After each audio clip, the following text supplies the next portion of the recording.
Welcome to Filthy Casuals Review, a game where two bumbling magic morons try to match wits with the best brains Limited has to offer, and Marshall Sutcliffe. Just kidding, love you, Marshall. Here's how it works. When a new Magic set comes out, pro player Luis Scott-Vargas and self-proclaimed food and beverage director Marshall Sutcliffe grade all of the commons and uncommons from the set on their excellent podcast, Limited Resources. Kenny and Seth have each done a blind review of the cards on their own. The goal? Get as close as possible to the grades the pros gave them. I'll let LSV explain the grading system. A's. These are your bombs, your game winners, just the best cards in the set. They tend to be really efficient, good in many situations, or just capable of ending a game by themselves. B's. B's are cards that actively pull you towards their colors. These are headliners for a set, go-to cards, and reasons to be in a particular color, clan, or guild. C's. C's are playable. Most cards fall into this category. They're fairly interchangeable, and you're going to end up with a bunch in your deck. C's don't mean bad. C's are just kind of your average card. D's. D's are sometimes playable, but you'd prefer not to run them. These are the cards that, when you've got these in your deck, you kind of wince a little. You're actively unhappy that you have to play them. F's. And then F's are basically unplayable. Seth and Kenny will get points based on how far off they are from the professional grades. It's a lot like golf. There's a lot of cursing and the low score wins. To spice it up, the loser of our little game will have to buy a booster box of the new set for the winner. Stick around till the end of the show to see who won. But for now, let's talk about some of the truly awful decisions Kenny and Seth made, and maybe even some of the valuable lessons learned, as Filthy Casuals review Strixhaven, School of Mages.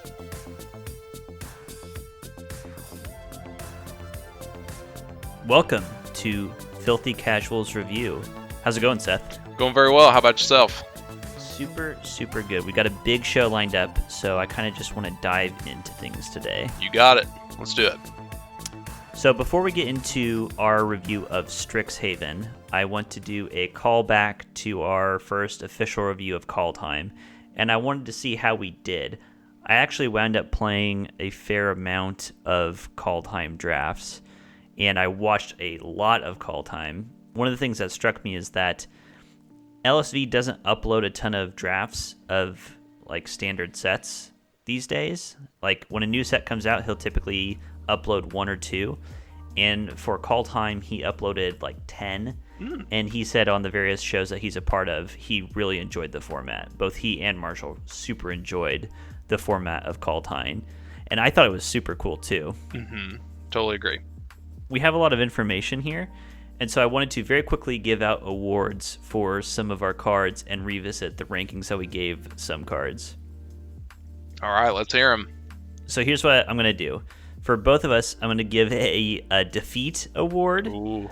which is the card that you or I were most wrong on compared to where it wound up. Okay. A triumph award, a card that we were right on comparatively to LSV and Marshall. Okay. And then a wild card award, which is a card that no one got right. All right, cool. I like it. So I'm going to start with my defeat card. Okay. This is a card I thought was good. I defended on our podcast and just remained a stinker the entire time. So this was Frostpeak Yeti, a 4-mana 3/3 snow creature Yeti. For 1 in a snow, it can't be blocked this turn. Mm-hmm. I thought clocking in for 3 a turn was good. It turned out that this was the worst snow payoff possible. And Limited Resources, they point out that body, a 4-mana 3/3, just matches up really poorly with a lot of the other creatures in the set as far as power and toughness goes. Okay. And it is completely embarrassing compared to Bergstrider, which is a 5-mana 4/4 that if you paid snow for it, it taps a creature for their next turn. Okay. So it's just a really subpar snow payoff, and you don't want to be on that. Sure. So I was way off. I gave that a B-. They gave it a D. They were right. Like most of the time, you don't want to be playing that card. We need to come up with a fallacy for you. It's the Hill Giant fallacy. That's exactly what it is. Yeah, we need to do that. We'll be mentioning it today. Okay. Okay, so moving on to your defeat card, which is secretly also my defeat card because I kind of like this one too.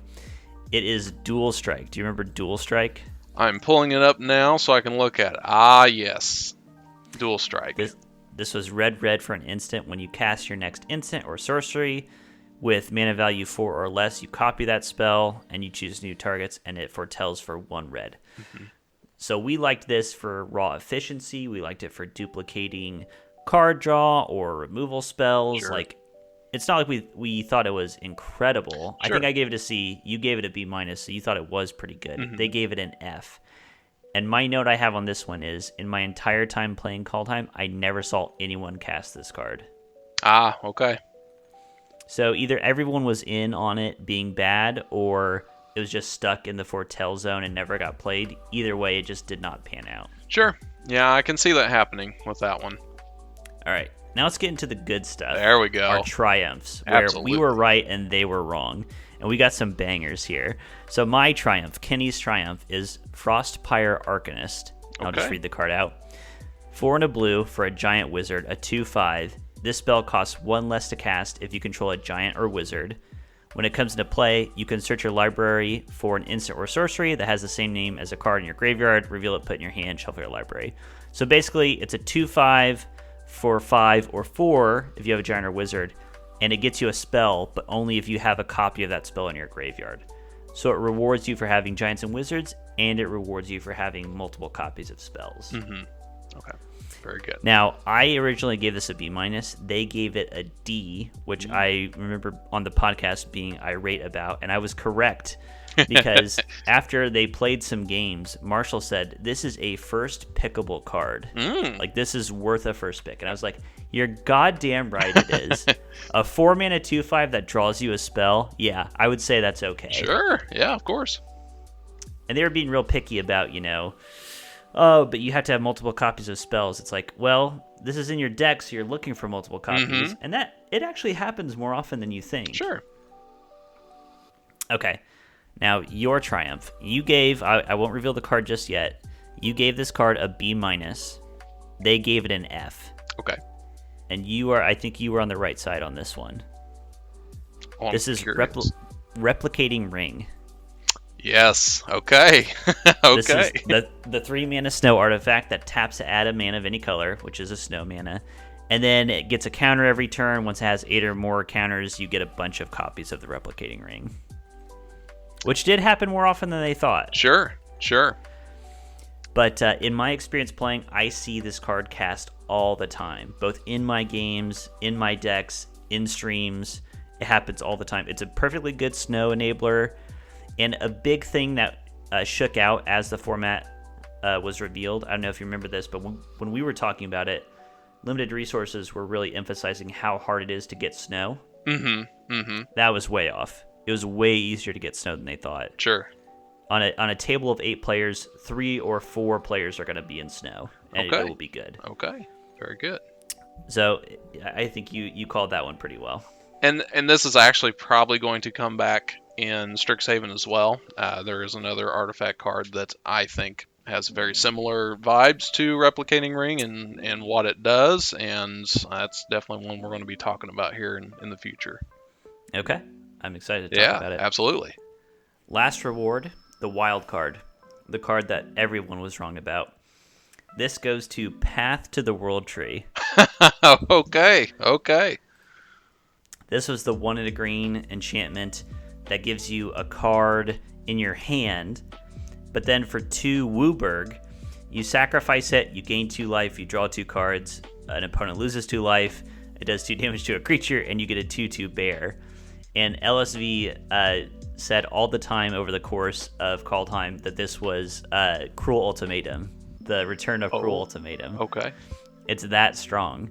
We all hated this card. I especially hated this card. Sure. Because I thought it was a 2-mana do-nothing. Sure. And it turns out it's great in the snow decks because it gets you the mana that you need, and then eventually it turns into a win condition.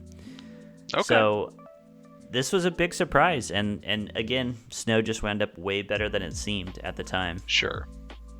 That's interesting. I mean, it is one of those cards where it's, my mind's telling me no, my body's telling me yes. It's one of those things where I don't want to play it, but would it be fun? Absolutely. It's Well, that was the cool thing about it, is that it seemed like it was just fun, but it actually wound up, no, it's actually pretty good. yeah. I am surprised by that. All right. Well, those are our awards for Call Time. Let's crack into Strixhaven. Okay, let's do it. We're going to start with multicolor, and because this is a multicolor matters set, there's a lot of multicolor. We're going to spending a lot of time in here. Yes. So I'm just going to jump in with a card. Okay, let's do it. And we can just go through as desired. The first card I have on my list is Cram Session. Okay. So this is 1 and a black or green for a sorcery. You gain 4 life and you learn. Learn is a new mechanic. It says you may reveal a lesson card. So that is a subtype of sorceries and instance that you own from outside the game. Put it into your hand, or you can discard a card to draw a card. Mm-hmm. So either it gets you a lesson card from your sideboard, or you can rummage. Sure. Now, I gave this a C, as did you. So we agreed on this. And LSV gave it the DF category, the not good. I thought this was a pretty easy include, especially against aggro decks. Mm-hmm. Gaining 4 life and drawing a card, I think, is just a free way to get ahead of aggro. And this is a really flexible card to cast, so I wouldn't be surprised if this is better than they think it is. I don't know about you, but whenever I was actually reviewing the multicolored cards, I personally was most excited about the green-black school. I don't know the schools, but of this colors, yes, Witherbloom. I was most excited about Witherbloom, and I just thought it had the most cohesive elements to it. Life gain. It's very straightforward. It's life gain, and the school has something to do with that. So I looked at this one. I thought, it's not an exciting one, so it's not going to be a B or anything like that. And no, but it's not something that I just hate. I'll probably include it. And again, it could be a sideboard card, depending on what you're looking for and what you need. But I don't hate this one. I definitely would not have agreed to a D or an F. And I bet they softened their stance on this one from their initial grading. I think that's possible. They have this category, we talked about it in previous episodes, a card that cantrips but gives you a very marginal effect other than drawing a card. They tend to give Ds to. Not because they're bad or because they wouldn't have a fine effect in your deck, but just because you have so many other playables that's the card that tends to get bumped into the sideboard. That's fair. Which I understand, but we're in a spells matter set. Like, this is a set all about magecraft and casting lots of spells. Yes. And so a cheap spell that gets you another spell that you can cast, I just think this will do more work than they think it will. And being flexible to cast, I think, gives it even maybe a little extra bump. I think this card in particular, or this type of card, I will say. There are some other ones, and I think we'll get into those later on in the podcast there. But I think these are good foundational cards. They're not exciting by any stretch of the imagination, but I really like these as filler. It just feels like textbook bread and butter cards. Correct. So I think they'll soften their stance on that one. So speaking of bread and butter, yes, and no technical difficulties of any kind in between this card and the last card. None at all. Let's talk about elemental summoning. So this is 3 blue red for a sorcery lesson to pair with that learn card we just looked at. This creates a 4/4 blue and red elemental creature token. And the conversation I wanted to have with you is, how did you go about evaluating lesson cards? Yeah, it's a really cool mechanic, and I actually really like this. It's one of my favorite mechanics that I've seen in a good while for Magic, so kudos to Wizards for that. And it had such a wide range that I could actually look at these cards, and ultimately what I did to actually determine if I wanted to give this a higher grade or a lower grade from where I started was if I had a card which learned, which means either getting a lesson card or just cycling it. If I looked at that card and I said, I would rather cycle this card, it gets lower grade. If it's a card I said, yep, that's one that I would love to actively get and put in my hand, I give it a higher grade. So that's ultimately where I went with this one. So I have my initial threshold from the machine learning, all that good stuff, and then I would adjust accordingly depending on how I felt about the card and go from there. That's very interesting. I took a different tact for grading these. Okay. In my head, these are very similar to the from Zendikar Rising, the flip lands. Mm-hmm. Like land on one side, spell on the other. Sure. And for those cards, like consistently across the board, what limited resources did, they would look at what does the spell do, and what would I give that spell if that was the entire card, no flip side. Sure. And they gave it a full letter grade boost. Okay. For the flexibility of being able to play it as a land. Sure. I looked at these lessons, and I didn't give it that big of a boost because you don't have that much flexibility. Mm-hmm. Like you have to dedicate picks to put it in your sideboard. But it is free to an extent. So I basically bumped all of my lesson grades up 2 steps. Okay. Up 2 steps of a letter grade. Sure. From where I would put them by themselves. Very good. And so a 5-mana 4/4 is whatever. I gave it a C+, and they gave it a C+. And I was very uncertain if that was the right tactic. And so this was the first lesson, and I got it exactly right. And I was like, oh, yes. Yeah, no, that's great. I hope it holds true. We'll find out. Yes, we will. Yeah, I gave this one a C-.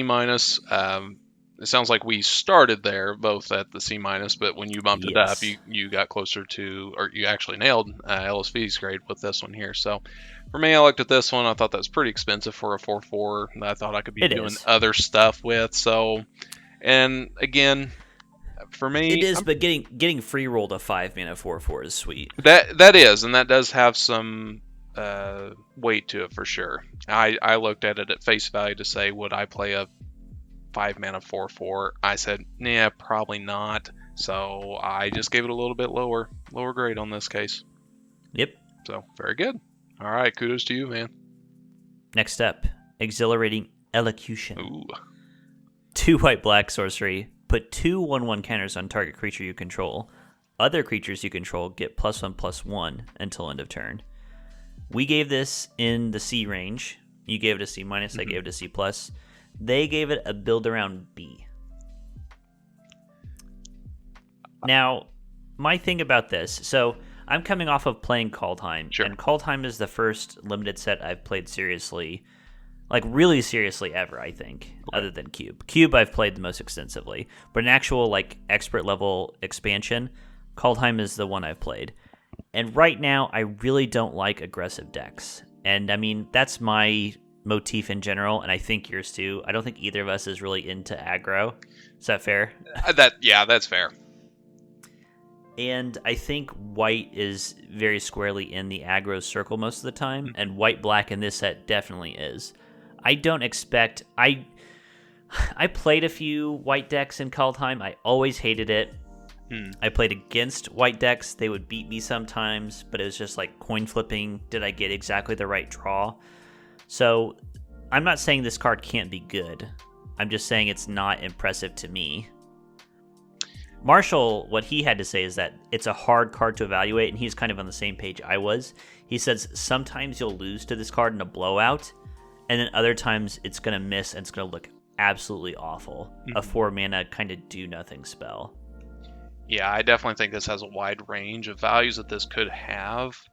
It is very creature-centric, which, you and I are not the aggressive types whenever we play. So yeah, I definitely agree with your assessment on that one.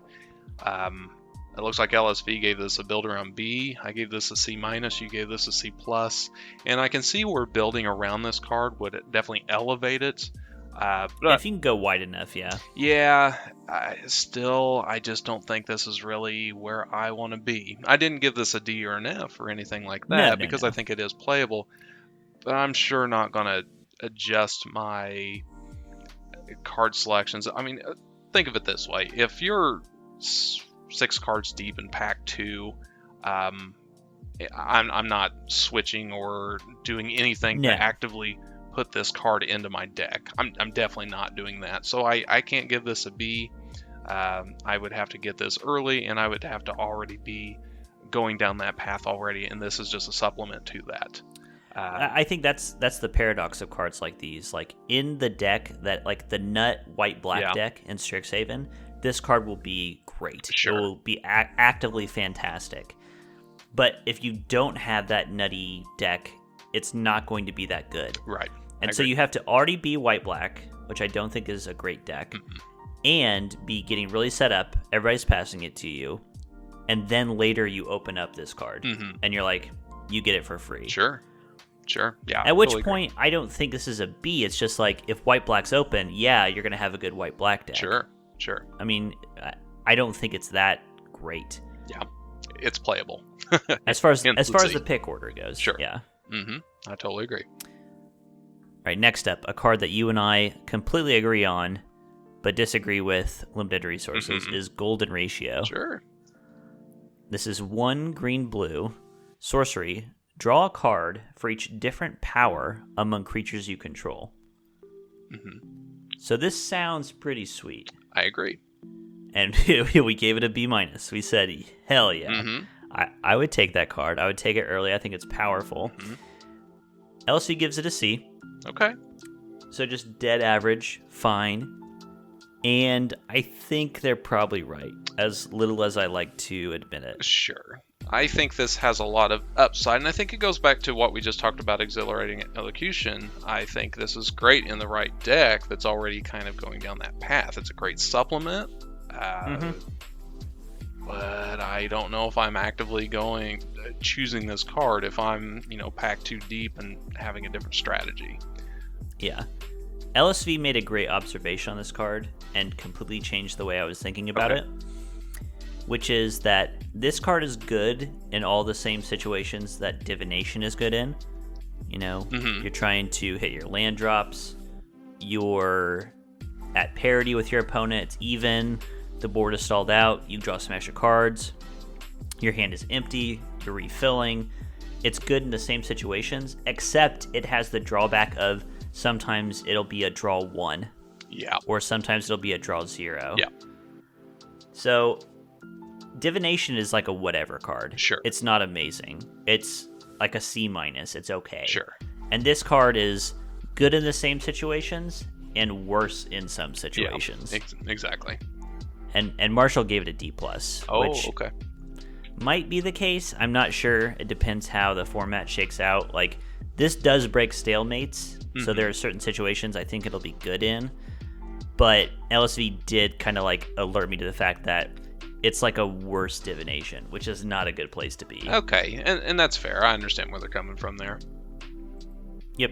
Okay. All right, looks like you have a card you want to talk about. I do. This is probably the one I'm furthest off on. It's Inkling Summoning. And this is a lesson, so it's a sorcery. It is 1 and white or black. And it says create a 2/1 white and black Inkling creature token with flying. So this is something that you can search up.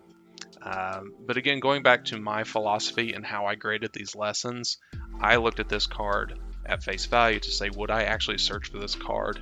And getting a 2/1 for 3, I thought was absolutely not something I was into. So I gave this a D or an F. You gave this a C+. LSV gave this a B-. So B-/B. Yeah, B-/B. So LSV and I are wholly different in our approach to this card. So I'm kind of curious to see what your thoughts are on this card as well. Because I would not play a 2/1 white and black flyer for 3 mana. I think that's just such an inefficient way to go about the game. Sure. So again, to revisit my philosophy on grading the lessons, I looked at what would I give this card if it did not have the ability to search it up with learn cards. And for this card, a 3 mana 2 power flyer, I think is like just playable. I think it's a C-, somewhere in that range. Especially in an aggro color, having a 2 power flyer relatively cheap is okay. Not good, but it's okay. That's fair. And so my philosophy, again, approaching lessons was bump it up by like 2 steps. Not 2 letter grades, but 2 steps. Sure. So from a C- to a C to a C+. Okay. Which is where I wound up putting it. Sure. And that's where it landed. the fact that sometimes you will get this, like, and I was thinking the card we talked about earlier, Cram Session? Man, is it Cram Session? Yeah. Cram Man. 2 mana, learn, gain 4 life. You put this in your hand from your sideboard. You play this the next turn, and you haven't really spent. You've gained a card advantage on a really nice curve. Mm-hmm. Sounds good to me. Like, that's giving you extra value on top of. I mean, the card is inefficient. It's designed to be inefficient, Mm-hmm. but the fact that you're getting it for free definitely adds something to it. So I just looked at what would I give it normally. It's a little bit better than that. Okay, that's fair. Which is where it wound up. Incidentally, they said that this one and the elemental summoning, the 5 mana 4/4, Mm-hmm. they like both those a lot because they're almost efficient. They're not efficient creatures, but they're almost efficient creatures, and that's good enough for them on a learn card. Okay. It sounds like you're still dubious about that. I am. I'm not excited about a 2/1 flyer for 3. That's just not something I'm really into. But I agree with you that it is not exciting. Mm-hmm. You won't feel like you're doing something busted when you play a 2/1 flyer for 3 mana. Yeah. But I think maybe you are kind of. Yeah, in black white, that is about tokens and small creatures that just kind of go wide and press the board. So I mean, that definitely could be something. And there are so many pump spells as far as adding counters and whatnot in this set that it could actually be pretty good, because there are some cards in here that were relatively vanilla, but they had some keywords like menace or vigilance or something else that I thought, well, I could pump this up and this would be pretty decent. So I did give those a little bit higher grades. Flying is evasion. I will give it that. And maybe I'm just misevaluating the black-white school. So that could very well be the case. So again, I could probably see this bumping this up, but I'm not going B minus B at this point. So time will tell. This could go either way on the awards for next time we do one of these podcasts. Yes, one way or another. Exactly. Okay, next one I want to talk about, and this will be a callback to Kaldheim. I'm going to jump to Needlethorn Drake. Okay. So this is green and a blue for a 1/1 Drake creature. It has flying and death touch. Okay. You gave it a C. They gave it a C+. I gave it a B. Now, the reason I want to bring this up and bring it up in relation to Kaldheim, I was surprised last set when LSV saw Finn the Fangbearer, a 2-mana 1/3 death touch, and it was just like, it's a 1/3 death touch. It's a B, obviously. And I was like, is that all it takes? And here we have a 2-mana 1-power death touch flyer, and he gives it a C+. Oh, that's interesting. And I don't know why. I don't like, this seems like very similar to Finn the Fangbearer, but if you're playing green blue, it's just way better because you can get in for some damage, and it's a Doomblade for flyers essentially. It always will trade up. So I don't understand what the pattern is there. Oh, that's interesting. Or if there is one. Well, there might not be, actually. Oh, that's. I mean, when it comes down to it, I will, like, the grades I give are going to be inconsistent too. Anyone who, if you give out grades to all these cards, you are going to have some inconsistencies. But this is just one that really stood out to me. Yeah, I think hopefully I was consistent whenever I was looking at both these cards, because I honestly didn't take the death touch into account for the previous card, or for Finn. But this one here, this goes back to what I was talking about. This is a really good card. While it's quote unquote vanilla, it still has some really good mechanics, like flying and death touch. You could pump this thing up, and it could be kind of a badass after a while. So, and to your point, yes, this is a green blue Doomblade that punches up all the time. It's got flying, so it can even clip the creatures that have flying and some evasion. So yeah, I think it's good. I actually, now that I'm kind of talking myself into bumping this up even higher.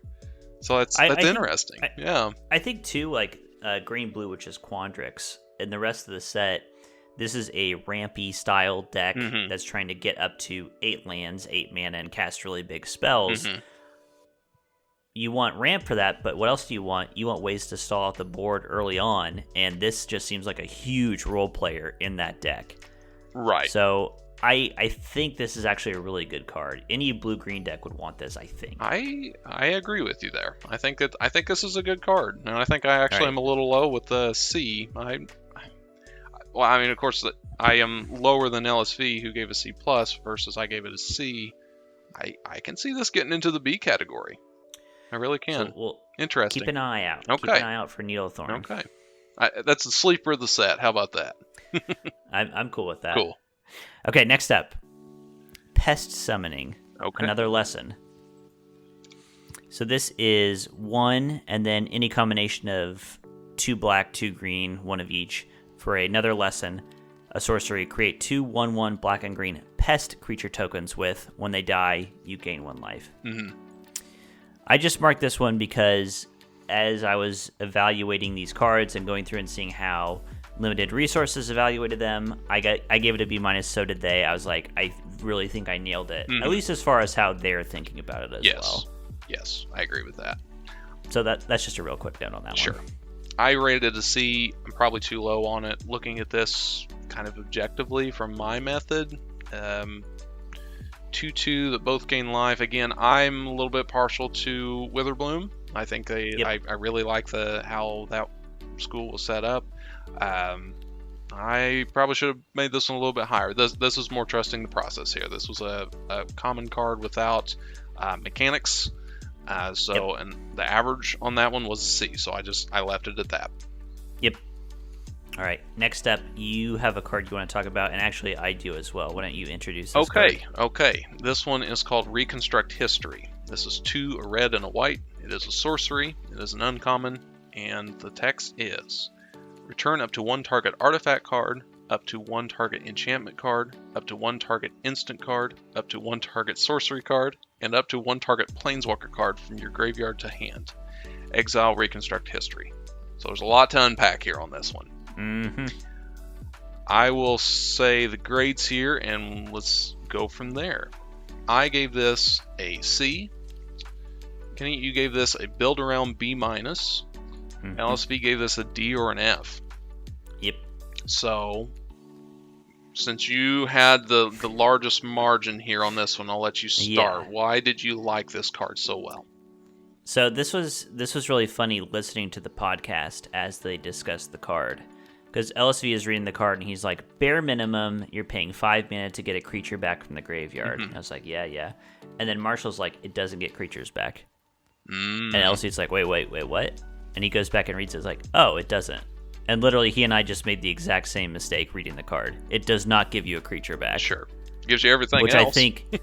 I think it just damns the card. That's fair. Because in my head, it was like 5 mana, get a creature back, and then hopefully get another card type or 2.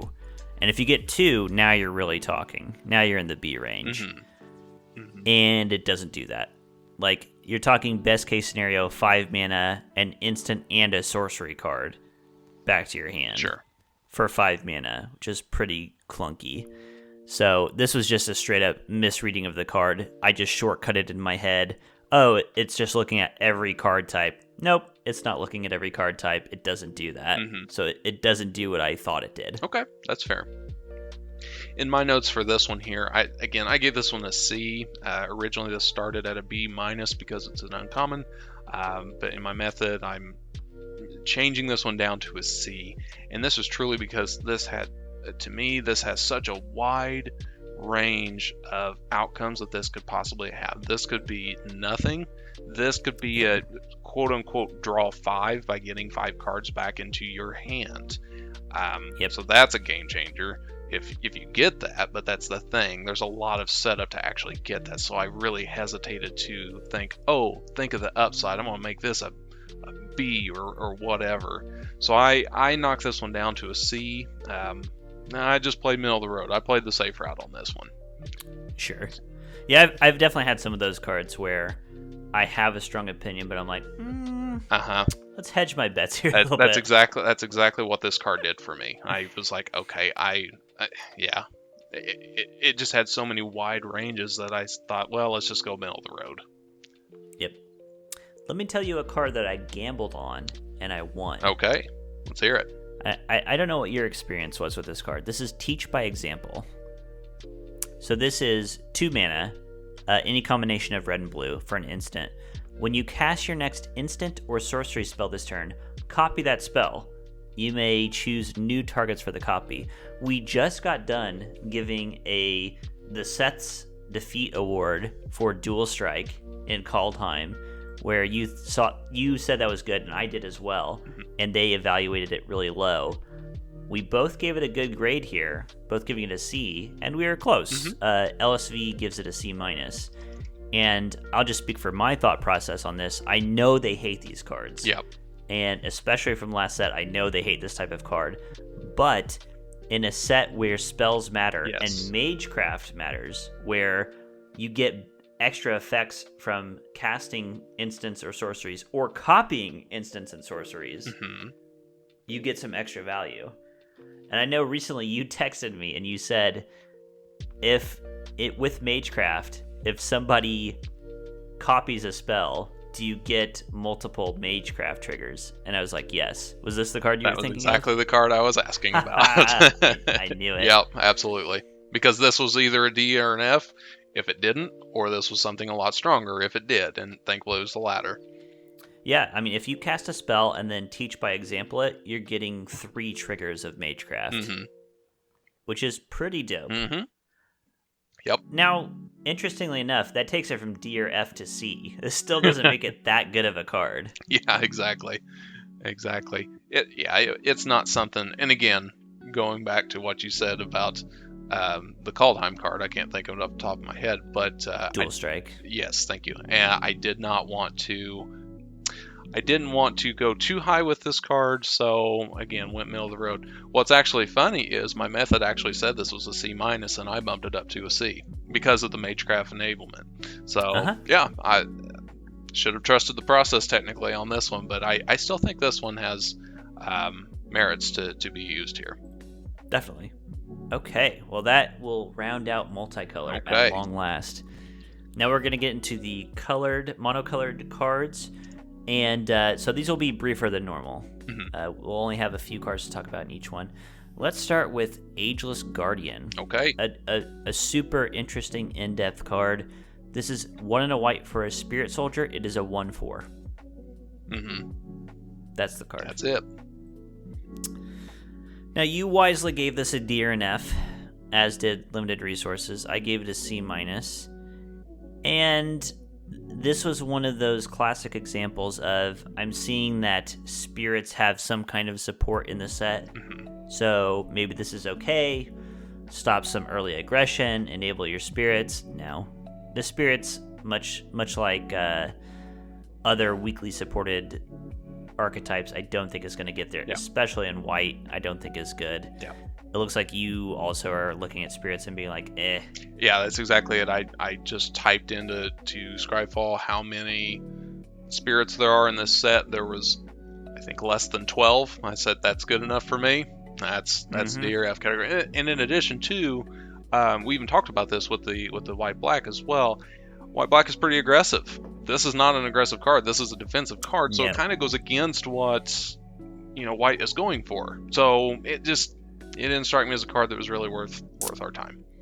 Yeah, in both the white supported archetypes, you have red, white, and white, black. They're both aggressive. Exactly. This is not where you want to be.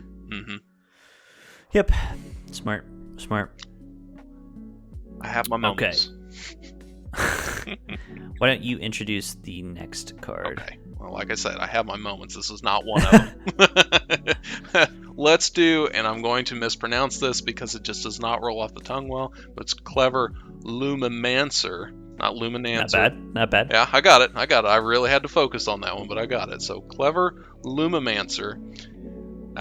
Costs a white. It's a creature, human wizard, uncommon, 0/1, and it has Magecraft. Whenever you cast it or copy an instant or sorcery spell, Clever Lumimancer gets +2/+2 until end of turn. Okay, Ken.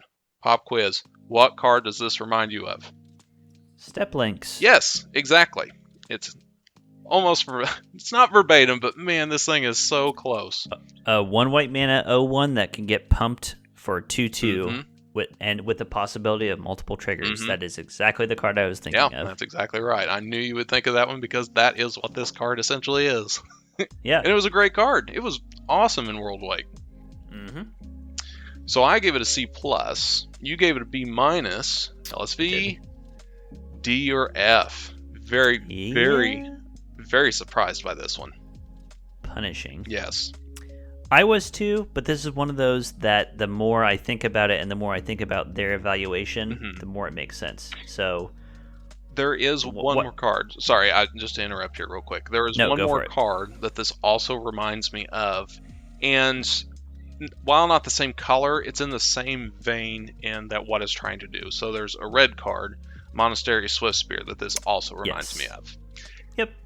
Looking back at the history on that one, he rated that a 1.5 out of 5.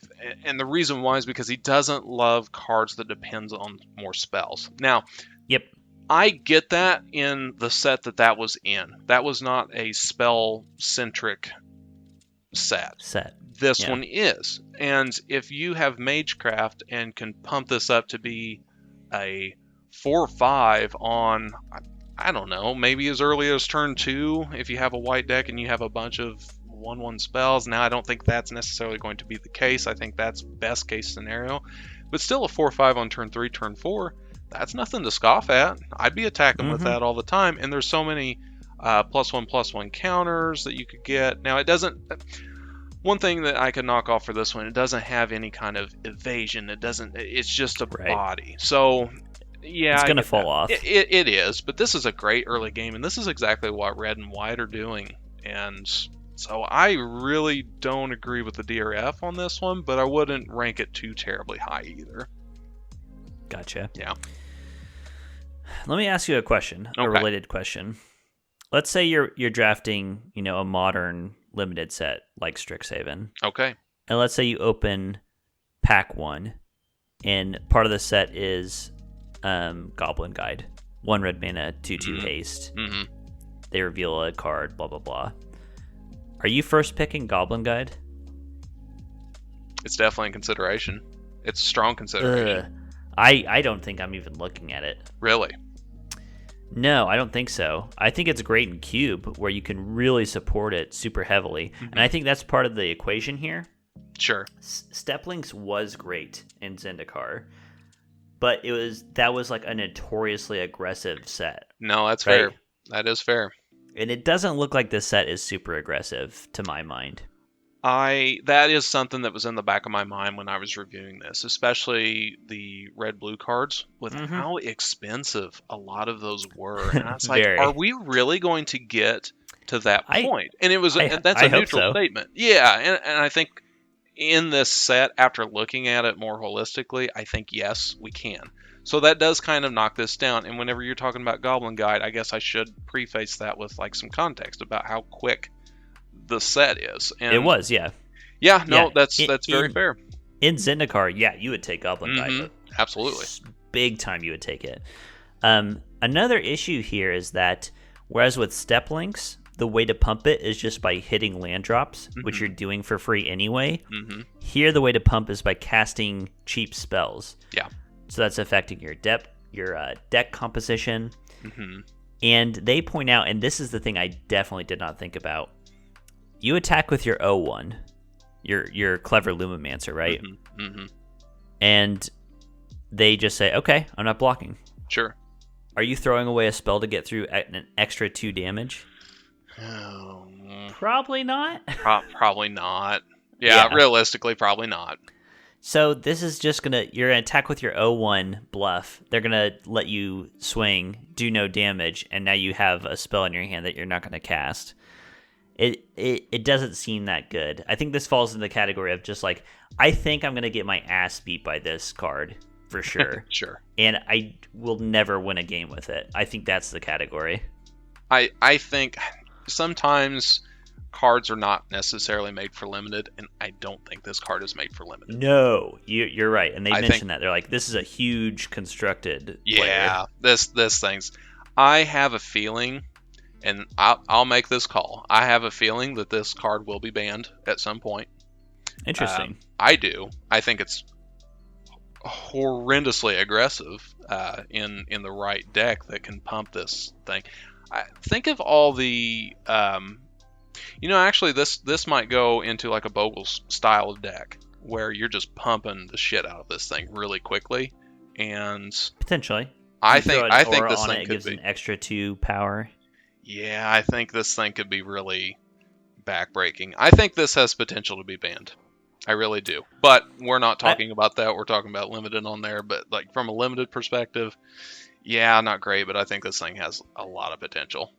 Yeah, definitely. I think it's interesting. I think it could be on the same like power level as like a Delver. I don't think it's better than Delver of Secrets. Okay.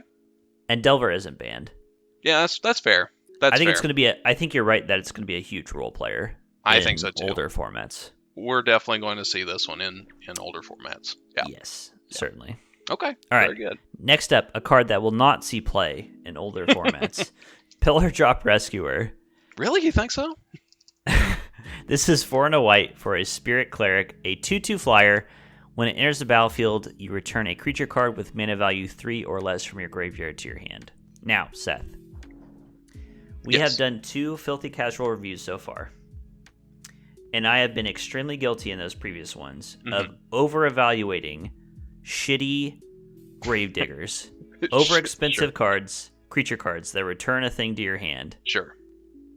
And so I was like, no more. I refuse. Never again. D or F for this. They gave it a C. I know. I don't God get it. fucking damn it. You I gave it a don't C get it. minus. Were you hedging here, or did I'm- you think, no, I think this is like in the C range? This is a common with no mechanic, so I am trusting the process. Their average grade is a C minus. I didn't touch this thing because I didn't know what the hell to do with it. In my opinion, I look at this. hmm 5 mana. That's a lot of mana That's a for a lot. 2/2 flyer. Obviously, that's not good enough. And it gets you a 3-drop from your graveyard to your hand. Yeah, it's At the- not exciting. At the all. point you're playing this, I don't know what 3-drop is going to be good to recast. I don't. A either. creature card. If this got me back like a removal spell, I'm on board. Sure. I think this could be good. But it's getting you like a 3-drop creature. What 3-drop creature is good enough on top of your 5 mana 2/2? Nothing that I can see in this set that's worth it. I totally agree. Yep. I think both these effects are really mediocre. Mm-hmm. A 5 mana 2/2 flyer sucks. A 3-drop back to your hand sucks. I don't know. I don't expect to ever cast this spell in this format. I totally agree. It's not something I'm excited about. Again, trusting the process to give it a C minus, and that's that just was smart. salvaging. Yep. That was Yep. smart. Yep. I will die on this pillar, though. I think this is a bad card. If it were just me, I'm on board with you. D or F. I don't like this card. There's nothing great about it. It's All right. It's not something I'm putting in there. Yep, I get it. All right. Okay. Next card. This is your card. Yeah, and this one here we don't have to touch on too much. This is just where my process fails me. This next card here is Secret Rendezvous. Mhm. It is 1, a white, and a white. It is an uncommon sorcery. You and target opponent each draw 3 cards.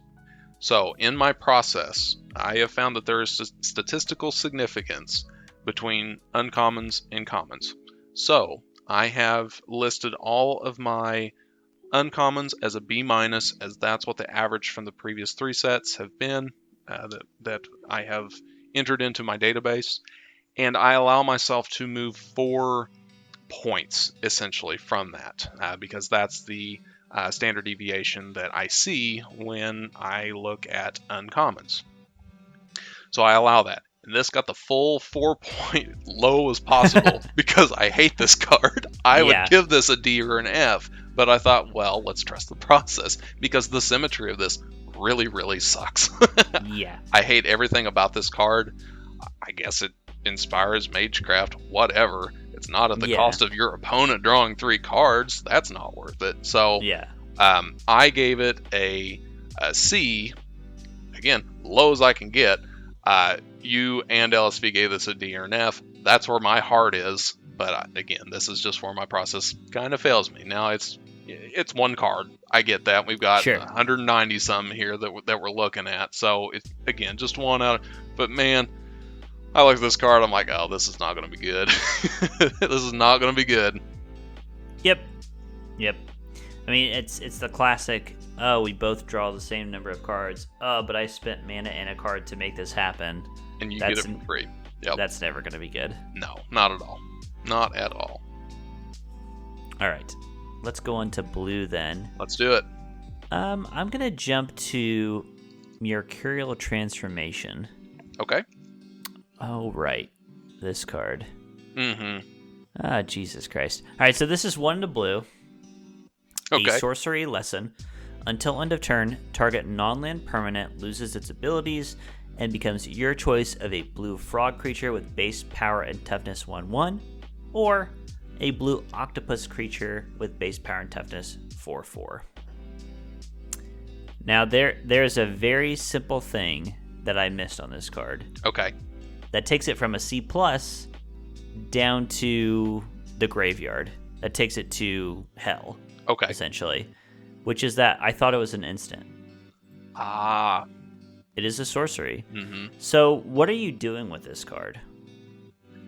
This card can, at sorcery speed, you take your opponent's biggest creature and turn it into a 1/1 and then attack them. They're not going to block with it because it's just till end of turn. Mm-hmm. Or you're spending 2 mana to turn what? Your 2/2 creature into a 4/4 creature? That's a 2 mana +2/+2 at sorcery speed, so they know not to block it. Yeah. Like, both of these are really, really bad. Mm-hmm. And that adds up to a bad card. Yep. And this was just, it's so easy to shortcut reading these cards and think you're understanding what they do. Because you know what you want them to do. Yeah. And I did so bad on this card. This was awful. This was another one where it's an uncommon, starts at a B-. Took this thing as low as I could. I did not like it. And Yep. Yep. This was a lesson card that I missed on. I got most of them pretty close or straight on, but this one I was just so far off on. Sure. Huge misread for me. Sure. Nope, that's fair. That will happen. All right, next up. Looks like a card that you and I agree on and Limited Resources does not agree on. Yes. This one is... the card is Reject. It is 1 and a blue. It's an instant.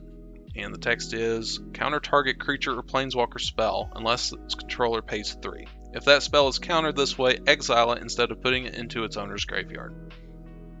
And I go back to this well every time. If it's not Mana Leak, I need to just dump on it. But I gave this a C-. You gave this a C-. LSV gave this a D or an F. Yep.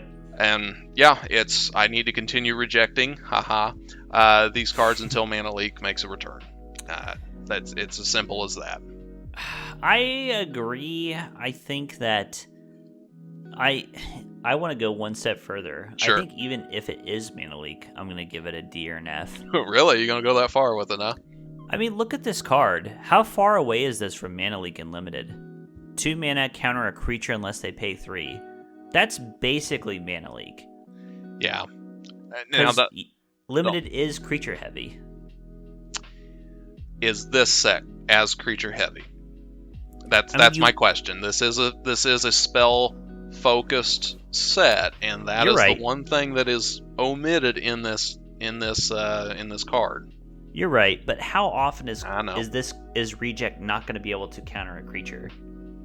Either you'll do it on tempo early, like you're on turn 2 on the draw, you turn to your opponent, they put their 3rd mana down, and you counter it. It's exactly Mana Leak. Or it's turn 7 in the game. They play a 6-drop or a 7-drop, and this is a 2 mana counter. Like, this will hit something sometime. Yeah. In my opinion. Yeah. So here are my 2 thoughts about this. I think for you and I, we just need to give all counter spells Ds or Fs. Yeah. For the purposes of this game that we're playing. but realistically, I don't think they are. And I will say that I saw a lot of Saw It Comings, the Fortell counterspell in Kaldheim, Yes. cast all the time. They were perfectly good. There's nothing wrong with them. I'm not saying they were great. I'm saying they were C-level playable cards. Yeah.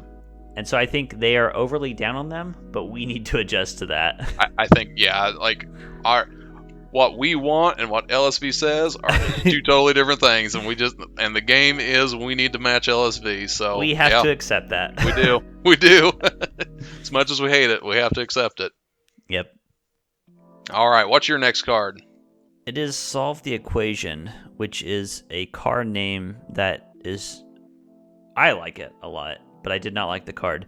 Okay. This is 2 and a blue, sorcery. Search your library for an instant or sorcery card, reveal it, and put it in your hand, then shuffle. I said D or F. You said C+, they said C. I am honestly shocked that they said that this is a playable card. Yeah. LSV and Marshall are notorious for saying that tutor effects are not very good in Limited. Very true. We just saw in the last set in Kaldheim, there was, I think, a 2-mana rare that searches up a snow card and puts it in your hand. And they're like, you don't want to play this. Even if you have a bomb, adding 2 mana and a card on top of your bomb is not going to make it worth it. So I don't think this makes it worth it. And Yeah, I think I got punished here just for the... I'm just going to describe what happened in the podcast, all right? Here's the dialogue. Solve the Equation is 2 and a blue for a sorcery at uncommon. It says search your library for an instant or sorcery card, reveal it, put it in your hand, and then shuffle. No. I have solved the equation. It's that you don't play this card. Yeah, I don't think you do. So let's just say build around C or something. I mean, I'm sure there's some wild deck that wants this, but draft in and draft out. This isn't the way. Interesting. And he hates these cards. I have no idea why he said build around C. I don't know why he's giving this card any legroom. I think this card is awful. I think this card will lead you to losing the game. So I do not think this card is good at all. And this is the card I would most just stake my claim in and say, this is a D or F. This is not a C. This is not a build around. Don't put it in your deck ever. I agree with all points. It's that's interesting. You ever hear that story about there's a study that's I can't remember where it was, but there was actual judges that would vary their verdicts on depending on if it was on lunchtime. Eating. Yeah, I wonder if it's something like that where maybe they just ate and they're like, whatever. It definitely could be. It's I mean they record. LSV and Marshall record like 4 hours at a time when they do these set reviews. So I bet there's a lot of unconscious and tiny things that affect what they do. So this podcast, I mean, we do it because we like limited resources and this is fun. So even when we disagree, we love these guys a lot. Absolutely. And respect them fully. They're definitely the people. Like the reason we judge our grades based on theirs is they know better than us. Absolutely. So please take our grumbling with a big grain of salt. Right. Oh yeah, we absolutely love that crew and respect the hell out of them. And this is just for fun and absolutely. It's just interesting to see how our minds work versus their minds, and it's we come all that respect being said, let's talk about another card we disagree on. Yeah, absolutely. Let's do Symmetry Sage. This one here, I'll read this one off. It is a blue. It is an uncommon. It's a creature, human wizard, 0/2. It has flying and magecraft. When you cast or copy an instant or sorcery spell, target creature you control has base power 2 until end of turn. I gave this a C+. You gave this a B-. LSV, D or F. So again, this one here, you rated a lot higher. I'll give you the floor first on this one, and I'd like to hear what you think is so great about this one. I think I made exactly the same mistake as Clever Lumimancer. 1 mana, 2 power on the attack. it feels more like a constructed card than a limited card. Yeah. This will become irrelevant very quickly. It will be a 0-2 flyer a lot of the time. It's not that good. I just saw, 1 mana, 2 power flyer. My brain went straight to Delver of Secrets. Oh my god. I just got blinded by the constructed power level versus the limited power level. No, which I don't even think totally this one fair. is that great in constructed, rather. No, because it's limited at the cap of just saying base power 2, which I'm not. I guess let's kind of imagine that as a, +2/+0 that you can only cast once the spell. Like kind of that language that you see sometimes in Magic cards. So I guess if you have a bunch of 0 power things, I don't know. I guess anyways, like for me, the predicted value was B-. I did downgrade this to a C+, thinking that it wasn't. I'm not going to actively change my strategy based on this card, but I'll pick it up and I'd be happy to play it. I disagree with the DF, but I totally see what you're saying there. It's kind of that trap that you saw with the Lumimancer as well. But Yep. no, very, very interesting. I think there's probably going to be an in-between on this one. I really do. Again, falls in the same category. I'm going to die to this card. I accept it. That's fine. Yep, no, I get that. All right, looks like you got another card here. I do. I have one more in blue that I want to talk about. This one here is Test of Talents, and this one just has such a wide range between our grades that I just kind of want to see where our head's at. And this is actually one of the very few where you and I differed pretty hard on. Yeah, so let me read this one off. So Test of Talents, 1 and a blue, is an instant. It's an uncommon. Counter target instant or sorcery spell. Search his controller's graveyard, hand, and library for any number of cards with the same name as that spell and exile them. That player shuffles, then draws a card for each card exiled from their hand that way. For grading wise, I gave this a B-. You gave this a D or an F, and LSV gave this one a sideboard C. So I'll start with mine, and this actually goes back to the conversation. This is me being inconsistent technically. I'm consistent in that uncommons are B-, and I left this one alone. Looking back at this one now, and just sometimes you just run through these cards, you're like, okay, I'll just give it this grade and whatnot, not like truly like giving it its full attention that maybe sometimes they deserve. So I just left this one at a B-. Looking at this now, I'd be way lower based on those conversations we just had on this is kind of in the Mana Leak category, where it's like if it's not Mana Leak, and even at that we'd still be low on it, it's D or F. You were consistent about that, and this came back to kind of bite both of us. Yeah, it did. Yeah, it's weird. I have multiple comments on this one. Okay. One, I think if you took this same exact card and replaced it with Negate, 1 in a blue, counter a non-creature, then all of a sudden I would give this a different grade than D or F, even though it functionally does the same thing. So this was a lot of text that kind of blinded me to the effect of the card, which is, in limited, it's just Negate. Yeah. Okay, it doesn't hit artifacts or enchantments or planeswalkers, but who really cares about that in limited? So it's just Negate, which I guess I would have given a slightly upgraded grade, like a sideboard C- or something. Sure. But your point still stands that puts it in the same, like, is this card as good as that pseudo Mana Leak? I don't think so. No, I don't think so too. And another part too is that if you're taking cards out of your opponent's hands, you're kind of cycling for potentially some better stuff. So I don't know. I don't think that part is as relevant, especially in limited. I guess it could though. I mean, but I think all that together, I don't think this is a very strong card. I really don't. It's basically 2 mana, counter an instant or sorcery, which is whatever. Yeah. I don't think that's as good as 2 mana, counter a creature unless they pay 3. Correct. At the very worst, I think they're on par with each other. I don't think this is better than counter a creature.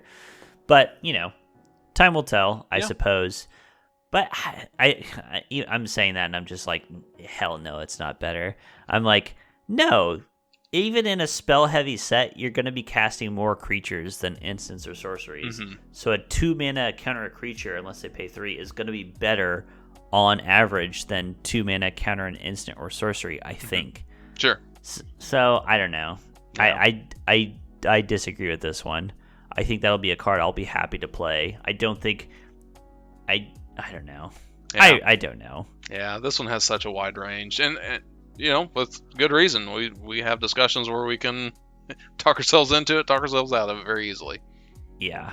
I think regardless, we need to do some drafting of this set together and see what we think. Yeah, that'd be a lot of fun, just to understand. All right, next up. We're moving to black. All right, what you got in black? I have Hunt for the Specimens. Okay. We're on similar pages here. You gave it a C-, I gave it a C. They gave it a B-, so quite a good grade. 1 into black. It's a sorcery.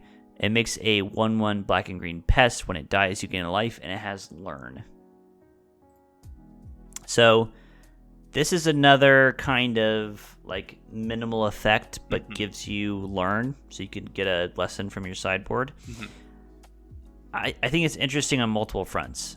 So, there's a white card we did not talk about, Professor of Symbology, which is 1 and a white for a creature that just lets you learn, which I gave a good grade to, and so did they, where it's like, oh, you get a creature that draws you a card, except the card it draws is a spell instead of just a random card. So that's really good. But, I mean, this one does similar. It gives you a creature, plus you draw a card, plus you have life gain synergies. Yep. So I think this card is definitely better than I gave it credit for. And again, I think there was enough text here that I just wasn't evaluating it on what it did. I was just overwhelmed. Yeah, I totally agree. Looking back here, I should have given this a much higher grade than my C-. That was a miss on me. Yep. Real simple one. Yep, absolutely. All right. Everyone saddle up. It's time for the Kenny's Hill Giant Award of the set. Oh, we found it. This one is called Novice Dissector. 3 and a black for a 3/3, of course. Sure. A Troll Warlock. 1, sacrifice another creature. Put a 1/1 counter on target creature. But you can only do that as a sorcery. This is the utter classic, a 4-mana 3/3 with some kind of minor upside. Sure. I always over-evaluate these. I always say these are better than what they wind up.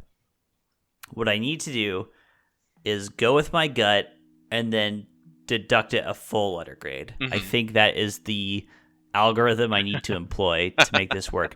I will say it's not like I was unaware of that when I was grading this.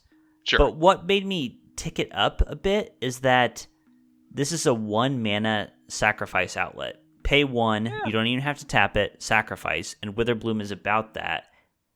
And I thought that was enough to tick it up a bit. But I just went overboard, I think. Sure. So whatever I wind up with on a Hill Giant, I need to give a full letter grade deduction. There you That's go. what I've learned. Sounds like a good strategy. I know I said I learned that last time. I know I'll say that in the future, but that's what I learned. There we go. Okay. Very good. Let's quickly move on to red, and Okay. let's move on to a card that you and I both have something to say on. Let's go to Explosive Welcome. Why don't you read that card? All right, we'll do. So Explosive Welcome is an instant, it's uncommon, costs 7 and a red, so 8 total mana. Explosive Welcome deals 5 damage to any target and 3 damage to any other target. Add red. So for this one here, I rated this a C-. You rated this a build around B+. LSV rates this as a D or an F. So huge range on this one. Yes. Why don't you talk about why you love this one so much? I just looking at the effect. Okay. The effect of deal 5 to something, deal 3 to something else. You're getting an inherent 2-for-1. Okay. Yeah. The power is there. Now it's a question of, can we get to this mana reliably? Can we cast this spell? If we can, fantastic. And I think we can't, like, there are tons of other 7-8 mana spells in Prismari, red-blue, Sure. that they give fine grades to. And this is right up there for me. Plus, it lets you double spell because it gives you a mana rebate afterwards. Mm-hmm. I think this could be good. Now, my theory here is that when we look back, LSV and Marshall will be drooling all over this card. I think this will be the path to the world tree of this set, where they're like, oh, it looks bad, but trust me, this is super sweet. This is like an ultimatum style effect. You want to build towards this. I think this will be like a build around B+. I think that's where this card's going to end up. Okay, I respect that. 8 mana just... I look at that, I'm like, no, I'll pass on that.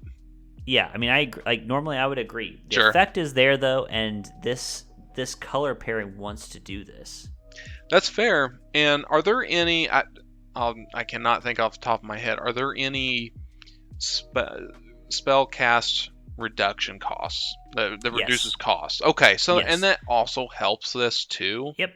There's a very big an important card for this color pair is like a 4-mana 2/4 creature that reduces costs on instant sorceries by 2, which is like crucial to this deck and makes this card insanely good. Yeah. I mean, I called this a build around. I didn't say you could just throw this in any deck. For sure. Like, Mm-hmm. in the right deck, I think this is huge. Yep. Now, that being said, I absolutely got my ass pounded by this card in this game that we're playing. I took 7 points. I was so far off. But I'm willing to say that at the end of the day, we'll be talking about this card later. I think that's a good hill to die on. I think that's a good one. Mm-hmm. I see where you're coming from on that one. Yeah, end of the day, it was the mana cost for me, and I'm looking at it at face value. I didn't really take into account that there are mana reduction costs, and for me, add the 3 red, I asked myself, is that really worth it? And I couldn't necessarily justify it, so 8 damage for 8 mana, yeah, that's pretty good. That is pretty good. So I can see where this one, yeah, to your point, if you can build around this, yeah, it's going to be good. Yeah, you're going to destroy somebody with this card. Yeah, exactly. Yeah, I can see where that card can potentially turn the tide into your favor. If you're on the back burner and you're trying or if you're backpedaling and you want to change the game, this card can do that for you. So I definitely see where you're coming from there. That's when I'm interested to see how it's going to play out. Yeah, this one has a wide range of outcomes for sure. All right, next up. This is my... What do I want to call this one? I don't know. My salt card of the set. This is Igneous Inspiration. 2 and a red, a sorcery. It deals 3 damage to any target, and you learn. So you get a lesson from your sideboard into your hand, or you rummage.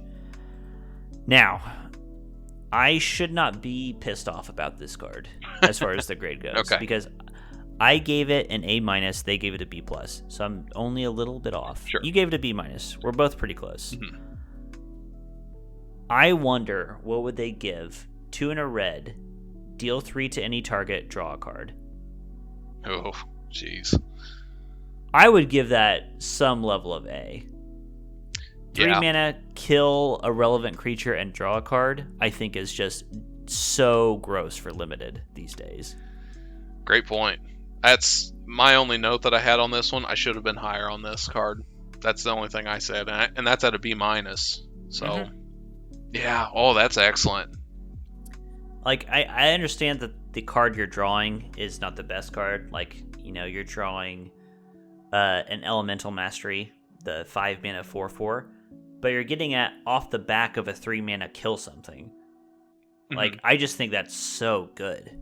Or you're filtering your hand. I mean, learn ability has both things that you could do. So if you just if say you're flooded, mana flooded, you have 3 or 4 lands in your hand, ditch it, get another card. That's Absolutely. great. Absolutely. There's a lot going for this card. Yeah, or you play this and then you do the twin cast spell that lets you, like, that's insane as well. Absolutely. Like, I think this card is way, like, they said it's very good, and I think it's even better than that. we'll see where it goes. Yeah, I think this one Here's- has a lot of potential. I have a question for you. Okay. As far as learn goes, which is better on a card? If it has the text draw a card or if it says learn? I'll take draw a card every day. You'd like draw a card? I'd rather have draw a card. It seems like they would too. I think there's some level that I kind of like learn better because you're getting a guaranteed effect in the game. That's tough. I think they're relatively close. I don't think it's a clear cut. One is obviously way better than the other. Sure. No, I totally agree with that. And I think that's why I think this card is better than they say, is because it's 3 mana and something that is very close to drawing a card, which is obviously great. Yeah. I equate that to either search for a card, like it's either make a wish or cycle. Right. And I like both of those. I like both of those mechanics. Like I said, learn is probably one of my favorite mechanics they've come out with in a long time. I think it's excellent, and the fact that we are having that discussion, would you rather have learn or draw a card, and it's not just a instant draw card. It's not blatant, yeah. Yeah, I think that's powerful, and I really like definitely. that. Mm-hmm. Yeah. All right. Okay. We're making the final stretch here. Let's go to green. Okay, and let's go to card green. that you and I both want to talk about. I'm so glad that we agree on this card. It's because we're right. Yeah, absolutely we're right. All right, you want to read this one off? No, you go for it. Okay. All right. So this card is Charge Through. It's a green. It's an instant. It's common. Target creature gains trample until end of turn. Draw a card. That's it.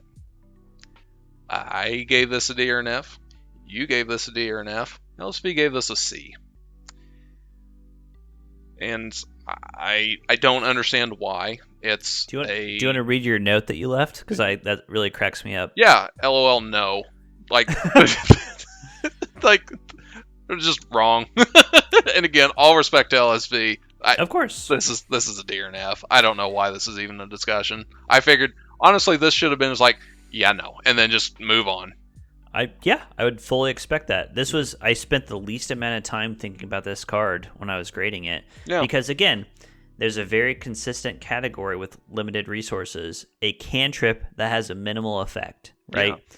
They typically give that a D, not because you can't play it, Right. but because it's going to lose out to other creature cards and things that have an effect on the board. This is as minimal effect as you can get in the fucking game, giving a creature trample until end of turn. No power and toughness. Maybe you push through a couple extra damage. Mm-hmm. That's what this card does. Mm-hmm. And then draw a card. So I don't know. I think they just kind of flippantly gave this a D. They must have just had a really good meal. Sorry. Yeah. We flippantly Right. gave it a D. They were like, oh yeah, you can play this. Why? I don't understand. I think they had a really good meal and then looked at this card. Going back to our discussion about timing. I guess. I don't know. This was such a weird one for me. I don't see either of them playing this card in the set. Never in a million years do I see them actually playing this card. No. Yeah. I'm not going to. Okay. Whatever. Okay.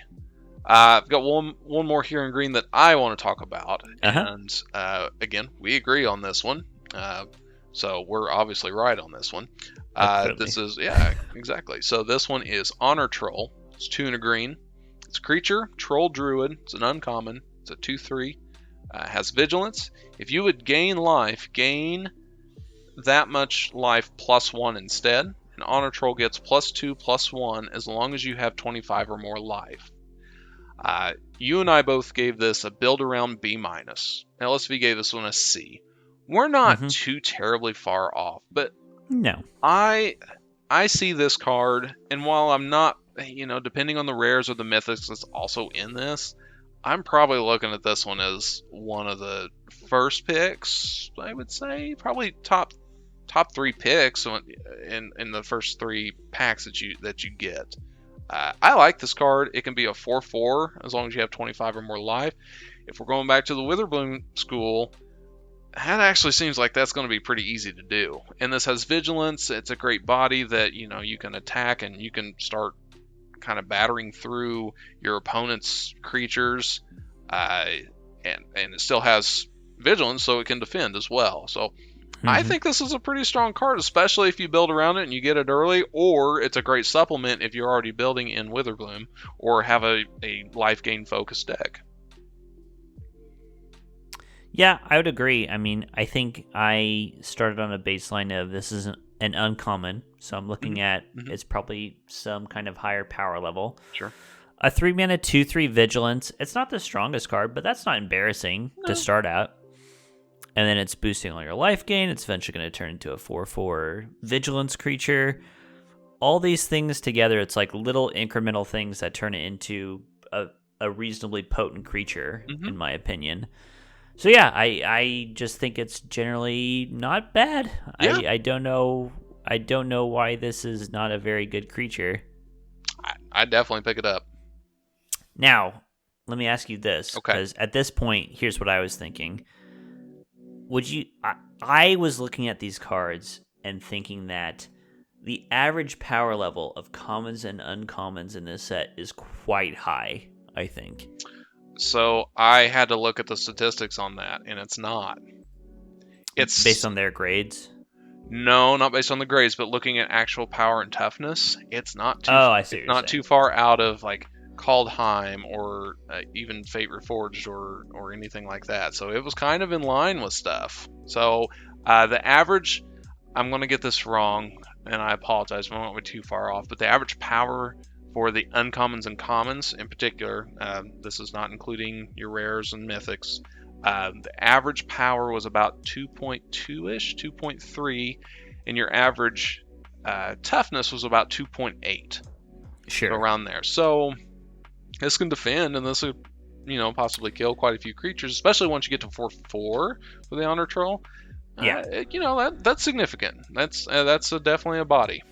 I mean, I agree with that. I guess what I'm saying is like power level as far as like what the card can do. I see what you're saying. I think looking at the commons and uncommons in the set and just the raw strength of the cards was super high, which is why yes, a 2-mana 1/4 spirit, like a relevant creature type, was not good enough in this set. Sure. Like, I think that could be in older times, but now that just doesn't do enough.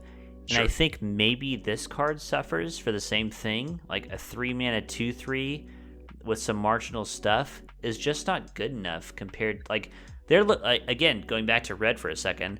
They looked at a 3-mana deal 3 to a target and gain a card to your hand as like, oh, that's a solid B. That's a good B card. Not super great, but it's really good. Yeah. It's like this is really embarrassing into a card like that. This is true. Yeah, I guess we're not adjusting for inflation. Yeah, I think this card is good, but it just doesn't stack up as far as an uncommon goes. This is a good common, Yeah, for sure. which is kind of wild to think about. I know, that really is. Well, that's an interesting thought for sure. Yeah. Interesting. All right, let us round out and go into colorless and land. Okay. Ooh, I've got a soapbox card I want to talk about. I can't wait to hear it. Let's hear it. Okay, so let's go to artifacts. Okay. We're going to talk about Campus Guide. Now, we're not talking about this card because anyone disagrees, really. Okay. Campus Guide is 2 generic mana for an artifact creature golem, a 2/1. When it ETBs, you search your library for a basic land card, reveal it, shuffle your library, and put it on top. Fine. Okay. I gave it a C. LR gave it a C. You gave it a C-. We're all in agreement. Sure. It's fine. It's playable. My soapbox comes from the discussion that happened on limited resources. So Marshall gave this a D/F. And the way they talked about it really cracked me up. Yeah, you'll play this card because you should play a 2-mana 2/1 that reduces the odds that you get mana or color screwed. It's just not that exciting. So I would give Campus Guide a C, and you're going to play it more often than not. I would give it a D. I wonder if you will. I wonder if it's even worth it. Like, it's still a 2-mana 2/1 that does nothing. That is a severe. In my mind, that's a heavy cost. Hands. It lets you keep more like 2-landers, and what cost is what I'm saying? The cost is that I have to play a near blank in my deck. I'd rather just 2-mana 2/1's not a near blank. That's still a card. It's Well, I'm not not a saying good it's card, not but a it's a card. card. I'm saying like you would never play that card. With it has no relevant creature type. This set doesn't care about artifacts. It's pretty bad to put a 2-mana 2/1 in your deck. So basically what Marshall is saying is if you ignore the text box, if you ignore what a 2-mana, if you ignore what it does when it comes into play, it's bad. Which is like, okay, yeah, that's every card if you ignore what it does. Yeah. Also, weirdly, a 2-mana 2/1 is not really different from a 2-mana 2/2 in most relevant ways. Sure. Unless they have a 1 damage pinger, it's basically exactly the same thing. Yeah, exactly. LSV's point was just that you will play this in your deck and it will make it so that sometimes when you would miss your third land drop, you'll hit it because you have this in your deck. Yeah. And it's fine to play. Again, not over the moon about it, but it just cracked me up listening to Marshall say, this is a near blank, like it doesn't do anything. It's like, yeah, if you don't read what the card does, I guess it doesn't do anything. Yeah, and you could say that about any card. Yeah, exactly. Wow, that's interesting. So I don't know. I think in general, I know you've talked about in the past that, like thinking about who's the optimist, who's the pessimist. Sure. Marshall is a big pessimist. Sure. Marshall's MO is that you need to prove to him that it's a good card before he starts playing it. And he tends to be down on cards. Yeah, I can definitely see where he's the pessimist, just based on just that card there. Yeah. Oh, that's interesting. Yeah, that is two schools of thought right there that are kind of more or less button heads at that point. So that's interesting. Yeah. Huh. All right, what do you got next? Okay, I have my soapbox. Let's talk about Letter of Acceptance. Mm-hmm. Letter of Acceptance is 3 mana. It's colorless. It's an artifact. It's common. And you can tap it to add 1 mana of any color, or you can pay 2, tap, and sacrifice Letter of Acceptance to draw a card. I gave this a B. You gave this a C. LSV gave this a C-. I wanted to give this an even higher one, but since it's common, I know that they don't typically go very high on commons, or it's very rare. But I could have seen this being a B+ very easily. I don't know if I go A-, but this here is a fundamental card that every deck will be happy to play. And the reason for this is because it's very mana intensive. There's a lot of multicolored cards here. So this is very relevant to add 1 mana of any color. And it is relevant later in the game too, because you can sacrifice it and draw a card. So I think this is relevant at any point in the game. This is going back to Replicating Ring. I know that they didn't like that one as well, but they came around to my train of thought. So They did. That's the exact same thing for this one. This is a staple card that A, is not exciting, but B, it does everything you need in a deck, and I will play this every single time. Every single time. Yep. I think this is especially good in this set in Quandrix, the blue-green. Yes. And Prismari, the blue-red. Mm-hmm. Both of them are trying to get to 7 or 8 mana. Yep. And this will help you do that. Yep. And then when you draw it late after you've already hit 8 mana, it just cycles. Yeah. Which is awesome. Yeah. Excellent card. Like I said, could have been a B+. I agree. Maybe even an A-, but I don't think I go that far. I probably would have said B+. I wouldn't go that far, but I think if I were reevaluating this just for my own metrics, I would say this is like a build around C+. I think. Okay, that's fair. I would put it higher. The fact that it's common, and I think if you are Prismari or Quandrix, you will get this card. You won't have to work to get this card, which I think brings it down a little bit. Okay, yeah, that's fair. You know, it's not like like a B level card is like you'd be happy first picking, which I don't think I'd be happy first picking this card. You would be? I wouldn't hate it. Okay. I wouldn't hate it. Now, you wouldn't be opposed to it. So this, yeah, that's correct. So this is not the same, but in Cube, especially Vintage Cube, a lot of people get really excited to pick either, let's just say, a fetch land or any kind of colorless cards, because that leaves you open to do whatever. So there's you have your, and this is where it differs, because there is obviously a big power level difference in the cards versus like in a cube, it's curated to be, wow, all these cards are great. Right. You're probably able to pick a lot of cards and you can build around that kind of stuff. So picking the colorless card, allows you to be open to where you can kind of snipe that card that you say, I want to build around this card. A little bit different here in this one here, but I still don't hate it. I mean, there's obviously the mythics and rares that you're like, okay, I should build around this card. Not just like, oh, I could build around this card, but let me pick the colorless card here to keep myself open in case there's probably something better. That's true. That's true. So I won't, I won't go as far as to say I'm first picking this lock, stock, and barrel. But I don't hate it if there's, if it keeps you open. There's definitely, I would pick this card way over a lot of the uncommons. I definitely would do that. This could be a sick, like, second or third pick after you're in blue. Yes. Like, you get in blue, and you don't know what to do pack 2 or pack 3, and this card pops up, you can take this, and it's a very safe, colorless pick. Yeah. Yep, I agree with you. Okay. Sounds good. I will definitely be taking this card. I mean, I liked Replicating Ring a lot in Kaldheim. I'm just a sucker for manoliths. Sure. Yeah. I think this one here, I think I'll be getting a trophy on this one. Ooh, okay. Yeah. I'm going to call that one. Okay. We'll see. All right, 2 more cards to talk about here. Spell Satchel. Let's talk about the Satchel. Ooh, let's do it.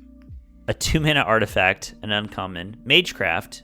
When you cast or copy an instant or sorcery, you put a book counter on it, tap, remove a book counter, add a colorless mana, 3, tap, remove 3 book counters, draw a card. I gave it a D or F, they gave it a D or F, you gave it a C. My comment, I'm interested what you have to say. My comment is just, it's not about this card exactly, it's just about artifacts in limited sets. Yeah. In both this, Kaldheim, and Fate Reforged, which was a long time ago, but still sits in the same category, artifacts suck ass in limited. Yeah, they do. And artifacts sit in a weird space because if they're just generically good, that's bad. Because then every color pair wants to take artifacts because it's colorless. But on the flip side, if they're bad enough, like this card is, it's so slow in my opinion. Yeah. Then no one wants it. Yeah. And so I think what they actually need to do with artifacts is make them more narrow. So an artifact that cares about, let's say, instants and sorceries being cast, which this one kind of does, but make that powerful. Like make it so that the blue-red Spells Matters deck gets paid off for playing this artifact. Yeah. I think, I don't know. I just like running through the list of artifacts here. There are so many bad artifacts. There really are. Yeah. And this one here, again, this is just like Secret Rendezvous from White. I knew it was bad. You knew it was bad. LR knew it was bad. My system just kind of failed me on this one. I don't like this card. It's slow. It's clunky. It's just not worth picking up. Yep. This doesn't fit in a modern limited set, which has some speed. Yeah, exactly. I agree. Last card, Access Tunnel, which is a land. Okay. This taps, it adds a colorless mana, and for 3, tap, target creature with power 3 or less can't be blocked this turn. You gave it a C+. They gave it a C+. I said D or F. Okay. What was interesting to me, like I was fairly off on this one, but LSV and Marshall were very much on different pages on this one. Oh, okay. So C+ is what LSV gave it. Marshall gave it a D, and his logic was that your average mana base for a limited set is rough, which is true. That is true. You have 17 lands. There are not a lot of dual lands or fixing running around. And he's like, you can't really sacrifice a colored land for a colorless land unless it gives you a big payoff. And 3 tap to give something with power 3 or less unblockable is not worth it. And honestly, coming off my Frostpeak Yeti, the 3 mana hill giant that for 2 mana becomes unblockable. I agree. I don't think this is good enough. I don't think you'll be playing this card. I don't think it's worth it. My only counter to that is that there are a lot of cards that have Magecraft with plus abilities. So, if you have cards at instant speed, of course, you could attack here. You're paying 3, so it's kind of at the cost. Let's just take that Lumimancer as an example. You attack with it. And then you can give it unblockable again. You have the so I'm not trying to talk you into this one. I understand where you're coming from for this one here. Sure, but I think there are enough pumping abilities, whether it's Magecraft or if there's actual pump spells, and that's where it could kind of double up to where you could maybe get in for 5 or 6 unblockable at that point. How often that will happen? Probably pretty rare. But the opportunity. I think the opportunity is there. Yeah. Yep. Yeah. Time will tell on that one. There are a lot of contentious cards in this set. Yeah. This was for me personally. I don't know about you. This was a really tough set to grade. There was just such a wide range. Yeah. I really want to play this set here. We'll have to make it happen. Yeah. I want to do some drafts together so that when we come back and revisit, we can really talk about how it actually shook out and what we thought of the cards. Yes, I agree. All right. But without further ado, okay, it is time to see who won oh boy, this edition of Filthy Casuals Review. Are you ready? I am ready. Let's hear it. Okay. Final score. Seth 255, Kenny 241. That was so close. Damn. That was so close. Oh, I'm getting there. The machine is working. No. All right, so this is the last Filthy Casuals review. Thanks everybody for listening. Yeah, you think that. Oh my god. Within 14 points. Yeah. Across how many cards did we evaluate? 190 something. 186. 186. 14 points off. Yeah. That was laser close. Yeah. There were a handful of cards in that set that I got 7s and 6s on, and I was like, fuck me. Yeah. It's over. Yeah, that was tough. That was holy moly. All right, we're getting closer. I tell you what, that was super fun and that was super close. I'm glad it was. Like, it never did feel like a blowout. And no. Yeah. No, I felt very unsure about how that was going to shake out. And likewise, I think if lessons had panned out differently from where I thought they were to where they actually were, according to limited resources, that's the ball game right there. Yes. And I think that is a testament to it. The biggest what you want to call like surprise factor, I think, is how we as us graders are trying to interpret what they think the mechanics are going to do. Right. If we can get on board with what they're thinking as well and align with their thought process, that's truly going to be the winning factor for us. I really think that's going to be it. There is a difference between evaluating the cards and evaluating how these two people will evaluate the cards. I totally agree. Yep, that's true. Although we look to them because those two things typically line up. Correct. Wow. Well, Seth, thank you so much for joining me today. That was a hoot. Yes, totally agree. That was a lot of fun, and I cannot wait to try this again next time. Yeah, we're going to have to, in the meantime, while we're waiting for the next set, we'll have to do another flashback casuals review to an older set. Sounds great. All right, this is Red Mage, Blue Mage. You can find us on Twitter at RedBlueMTG. You can find me on Twitter at Wolfmere, and Amber, who is not joining us today, obviously, at Rocket Orca. Seth? You can find me at CarterSA87 at any social media you can think of. And until next time, we'll be playing Magic cards. That's right. Having fun. Bye, everybody. Bye-bye.